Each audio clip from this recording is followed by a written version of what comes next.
त्यामुळे दिवसभरातील मोठ्या टॉप 9 बातम्या।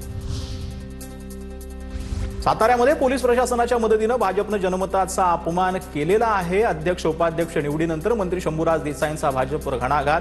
पालकमंत्री असताना सुद्धा 10 पोलीस मला ओढत होते। शंभूराज देसाईंचा आरोप। येणाऱ्या मंत्रिमंडळ बैठकीत हे मांडणार। उपमुख्यमंत्री शिंदेंना सगळं सांगणार असंही केलं स्पष्ट।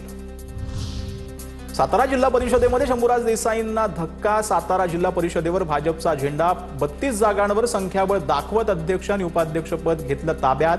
भाजपच्या प्रिया शिंदे अध्यक्ष तर उपाध्यक्षपदी राजू भोसलेंची नियुक्ती। एका लुगड्यानं बाई म्हातारी होत नाही। सांगली जिल्हा परिषदेतील भाजपच्या पराभवानंतर चंद्रकांत पाटील यांचा निशाणा। डोनाल्ड ट्रम्पला हरवून सांगली झेडपी जिंकली असं वाटतंय। मंत्री चंद्रकांत पाटलांचा जयंत पाटील, विशाल पाटील, विश्वजित कदमांना टोला।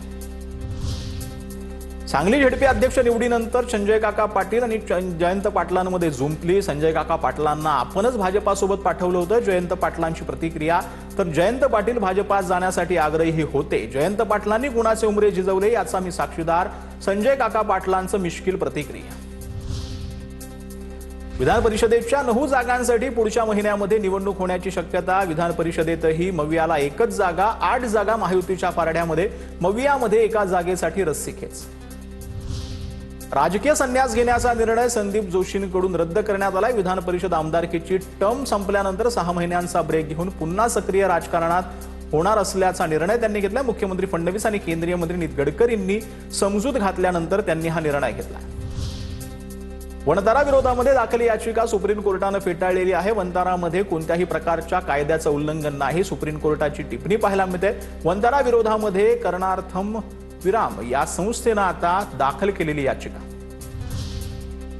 परभणी 13 वर्षीय मुलीवर अत्याचार करणारा आरोपी अटकेत आहे। जीवे मारण्याची धमकी देत अल्पवयीन मुलीवर अत्याचार करण्यात आले। शुभंकर भालेराव असं नराधम आरोपीचं नाव आहे। पोलिसांकडून पुढील तपास सुरू आहे। हिमाचल प्रदेशातील शिपकीला दऱ्यामधून भारत चीन व्यापाऱ्याला 1 जून पासून सुरुवात होणार आहे। भारत आणि चीन व्यापारासाठी व्यापक तयारी सुरू आहे।